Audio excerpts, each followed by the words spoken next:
pendengar, terima kasih untuk Anda yang masih bersama kami di Radio Republik Indonesia. Untuk Anda yang tengah mendengarkan siaran kami melalui seluruh program RRI maupun Anda yang menyaksikan kami lewat layar RRI Net. Saat ini saya Puspita Ayu, sudah bersama dengan Menteri Koordinator Bidang Kemaritiman dan Investasi, Bapak Luhut Binsar Panjaitan. Halo Pak Luhut, kabar sehat ya Pak ya? Sehat.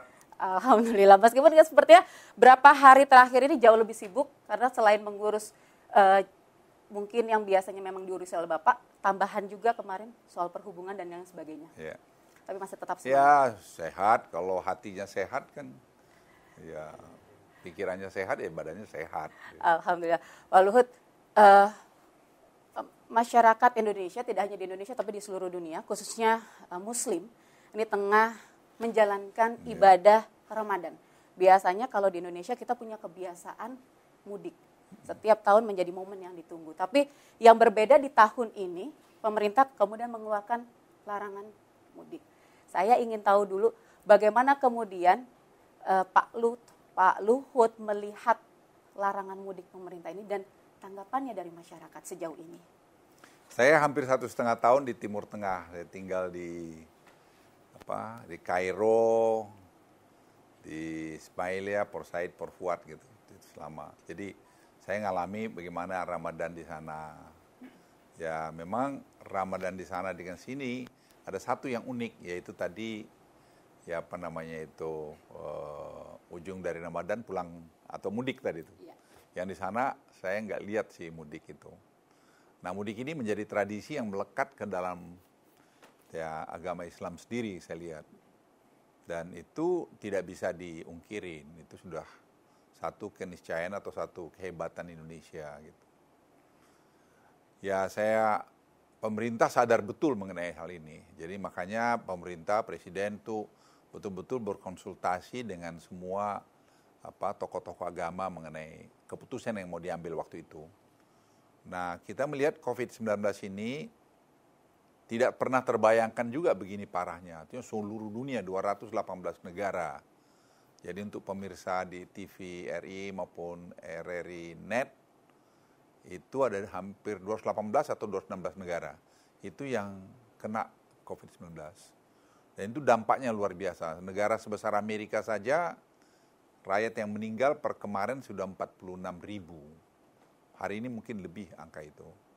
Jadi kita bisa bayangkan negara sekuat Amerika saja, itu goyang juga kena COVID-19. Nah, di kita pun suka tidak suka, walaupun tidak separah Amerika, jauh masih dari karena Amerika, kita juga harus antisipasi.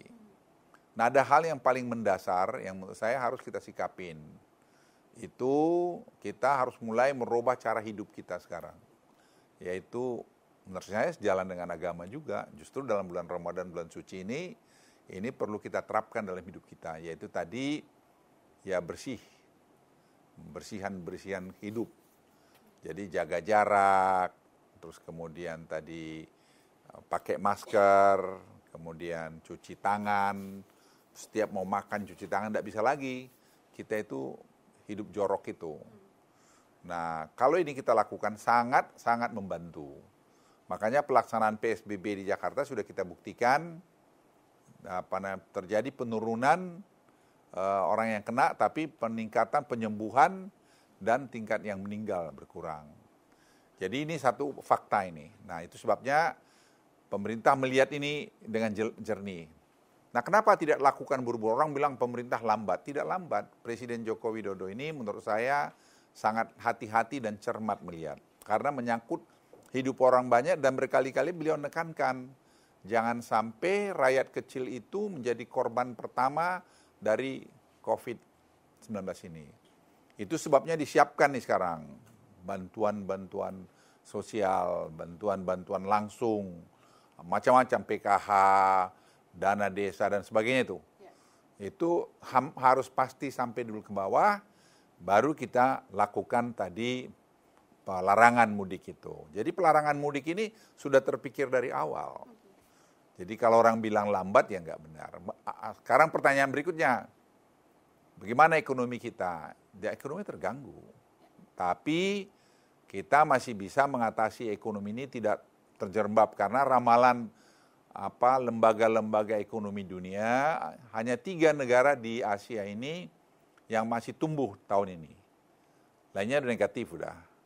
Itu Cina, kemudian India dan Indonesia.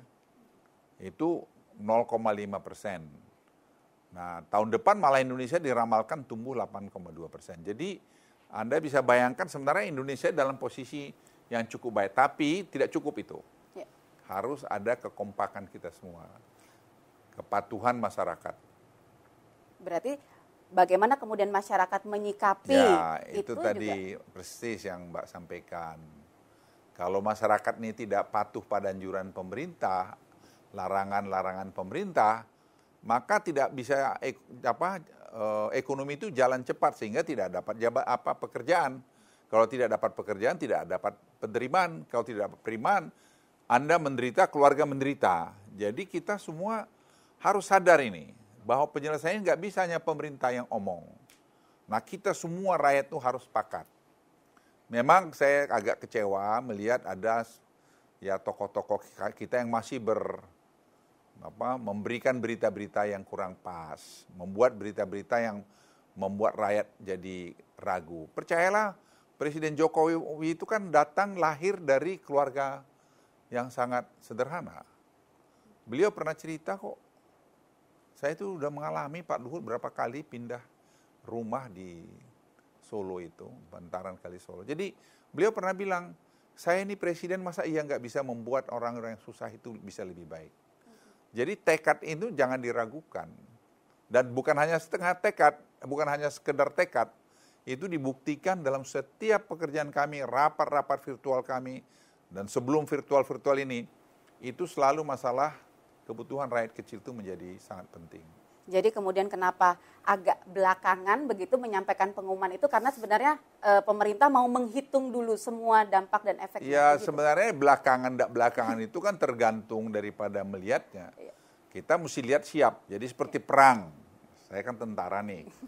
Kalau kita mau masuk ke perang itu kita harus hitung semua dulu, logistik kita gimana, kesiapan aturan kita gimana, kesiapan ya prajurit kita di sini, misalnya aparat kita gimana, semua dihitung. Nah, setelah dihitung, disosialisasi rasa cukup, oke, lakukan sekarang. Oke. Pak Luhut, mudik kan baru dilarang 24 nih.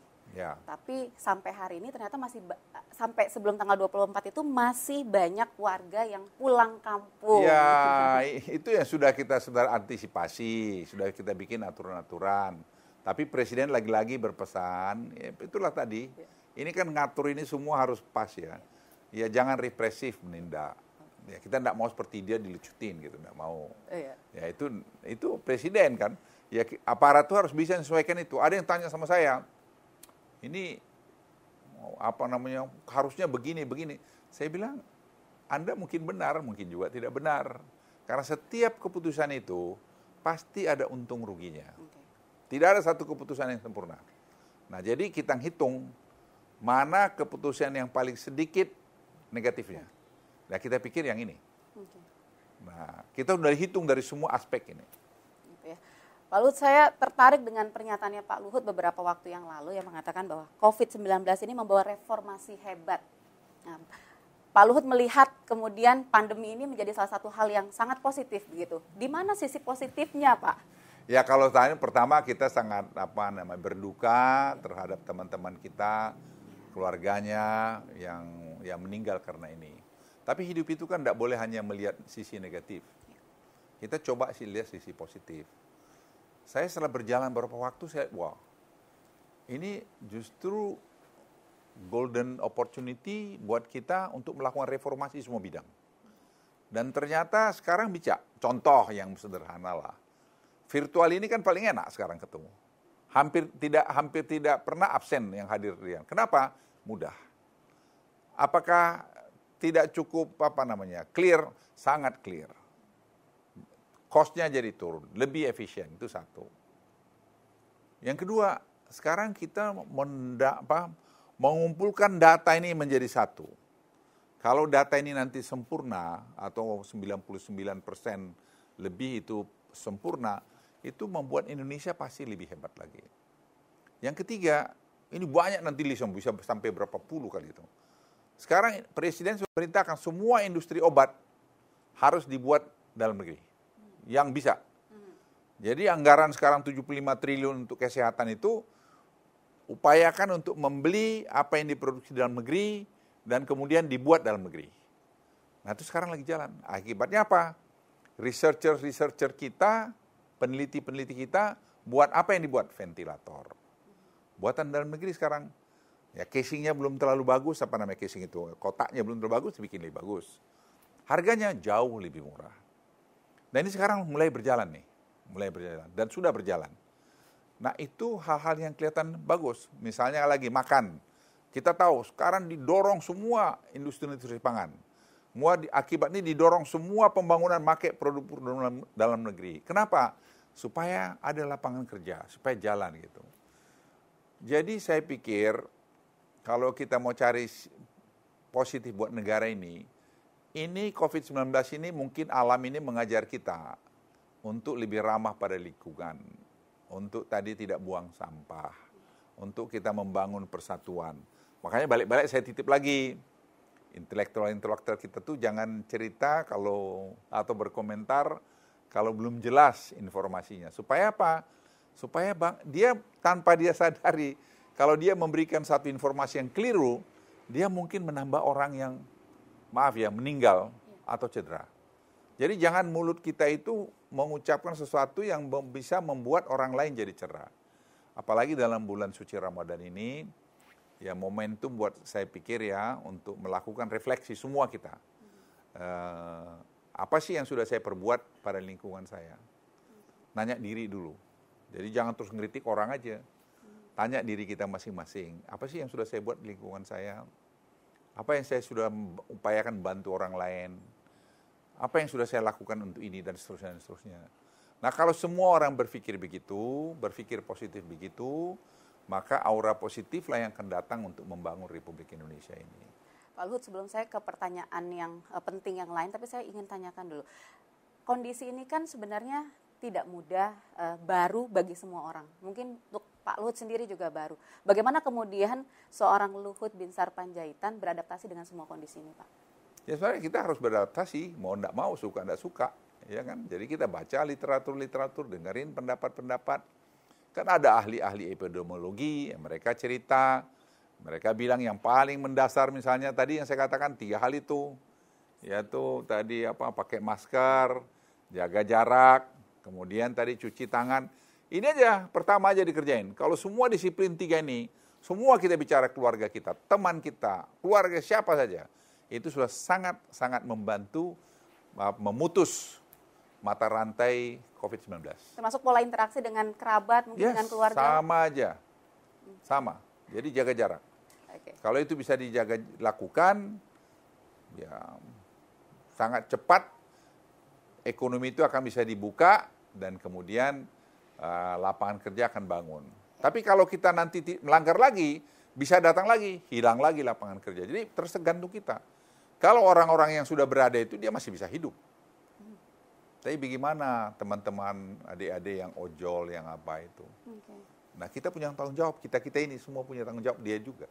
Tapi dia sendiri pun harus tahu ini. Makanya saya senang TV RRI dengan RRI Net ini buat program ini. Jadi kelihatannya keren lah. Baik, terima kasih. Tapi Pak Luhut, bicara soal ekonomi, dunia usaha yang mungkin paling langsung merasakan dampaknya, begitu. Hitung-hitungan Bu Sri Mulyani bahkan justru ekonomi ini harus menyediakan waktu yang cukup panjang untuk kemudian bisa kembali pulih. Nah, bagaimana kemudian dunia usaha harusnya juga menurut Pak Luhut mengatasi semua kondisi ini, apalagi kan diperkirakan akan bisa sampai tahun depan begitu, Pak? Ya kalau itu sih sebenarnya ya berpulang pada kita semua. Ya. Karena pemerintah kan membuat program-program insentif tuh. Motong kepada pajak, motong kepada bunga, motong kepada pokok dan segala macam dilakukan. Itu angkanya semua kan sampai dengan tadi social safety net itu 405 triliun. Angka yang sangat besar. Nah, jadi kalau itu jatuh atau bisa terdistribusikan dengan baik, saya kira akan, dan disiplin kita tadi, saya pikir akan bisa merecovery ekonomi kita. Saya yakin betul mengenai itu. Ada pengamat yang bilang ekonomi kita udah rusak. Dia IMF, World Bank ngaku ekonomi kita bagus kok. Semua negara-negara lain yang institusi-institusi lain apresiasi ekonomi kita kok baik. Lah, kadang-kadang saya tanya, emang prestasi kamu apa sih? Sudah berani membilang bahwa Pak Jokowi ekonominya tidak bagus. Tapi termasuk nanti prediksi angka pengangguran yang akan cukup tinggi, Pak. Ya. Sudah diantisipasi itu oleh pemerintah. Sangat sekali. Kita hitung semua. Tapi itu saya katakan tadi terjadi di semua negara. Jadi bukan hal yang aneh ya. Jadi itu tidak aneh. Ya sudah terjadi. Tapi kita beruntung, ini lagi Indonesia beruntung lagi. Kerjasama antara BI dengan pemerintah, dengan OJK, itu saya lihat bagus. Sehingga dengan demikian dana-dana yang disiapkan untuk tadi mengatasi ini, karena kerjasama yang bagus, saya kira sangat sangat menggembirakan dan diapresiasi oleh institusi ekonomi dunia. Ya. Pak Luhut, terakhir begitu, kita masih belum tahu kondisinya akan berlangsung sampai kapan. Begitu. Pemerintah mungkin sudah menyiapkan skema-skemanya, sudah menyiapkan langkah-langkah antisipasinya, tapi di serba kondisi yang tidak jelas ini, tidak bisa ditebak ini, apa sih Pak yang paling harus dilakukan oleh masyarakat, dunia usaha, pemerintah? Bagaimana kemudian sama-sama saling bahu-membahu untuk melewati ini semua agar Indonesia bisa kembali lagi bangkit dari kondisi-kondisi yang kurang baik ini? Pertama harus percaya kepada apa yang disiapkan oleh pemerintah. Karena tidak ada satupun keinginan pemerintah atau dalam hal ini Presiden Jokowi untuk membuat rakyatnya sengsara. Dan banyak ahli-ahli yang punya kredibilitas di sekitar Presiden Joko Widodo. Ya. Mungkin dia berpikir, ada yang orang tuh zaman dulu kalau dia menteri atau menko, lantas bisa cari-cari uang. Itu sudah lewat. Zaman itu menurut hemat saya, ya sulit, sangat sulit. Karena semua digitalize. Ya, dan presiden pemimpinnya kasih contoh, yaitu namanya ketauladanan. Beliau tidak ada bisnis, anak istrinya nggak ada bisnis di pemerintah. Masa iya menterinya berani? Ya kalau berani ya keterlaluan. Ini saya kira satu hal yang sangat penting buat kita. Yang kedua, ya tokoh-tokoh masyarakat juga jangan memberikan komentar-komentar yang belum jelas atau komentar-komentar yang membuat rakyat bingung. Ya ada dikritik pemerintah kadang-kadang tidak disanksi, ya sampaikanlah kritik itu dengan baik dan pemerintah pasti akan terima. Nah kalau kita lakukan, yang ketiga, rakyat itu harus patuh tadi tuh, pasang masker, jaga jarak, cuci tangan. Lah kan nggak susah itu, ya nggak susah itu. Kalau tiga ini dengan tentu ada beberapa yang lain lagi kita lakukan dengan bagus, pasti COVID-19 ini akan terkendali, mata rantai penularan terputus. Kalau sudah terputus, industri pasti akan mulai jalan. Kita tidak perlu terlalu takut mengenai investasi asing masuk, luar masuk, atau kita sendiri dalam negeri masuk.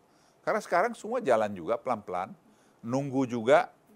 Jadi saya titip itu saja. Jadi kalau ada tokoh-tokoh yang bicara gini, rakyatnya nanya dulu, kok pemerintah ngomongnya gini, Bapak tuh di mana gitu loh. Bapak tuh udah pernah ada sukses di mana gitu. Padahal dia belum pernah ada apa-apanya jadi nulis pengamat ceritanya kayak dia yang paling pintar gitu. Iya, baik. Berarti kuncinya sebenarnya yakin dan percaya. Ya, yakin, ya? hakul yakin bahwa ini akan bisa beres. Apalagi di bulan Ramadan ya. Iya. Masa kita cari menyebarkan berita-berita yang tidak benar. Iyalah, Presiden itu orang yang sangat takwa, saya lihat enggak lah. Beliau tuh sangat komit untuk Republik ini. Ya, yang lain kita boleh tanya, lihat dulu ke belakang. Ya kan bisa lihat tuh, di Google dulu kerjanya apa sih sebelumnya. Kok berani aja ngomong-ngomong hebat gitu. Apa sih track recordmu gitu.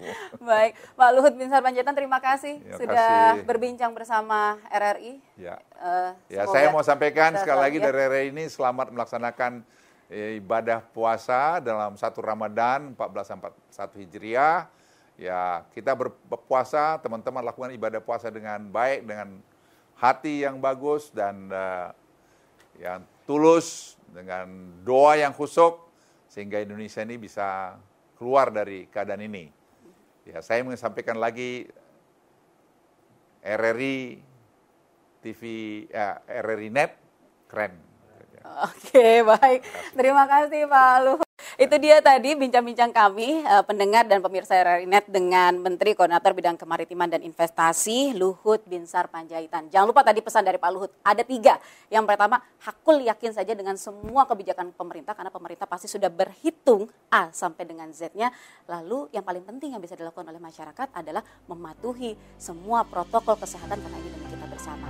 Semoga Indonesia bisa segera melewati masa-masa sulit ini. Saya Puspita Ayu, terima kasih dan sampai jumpa.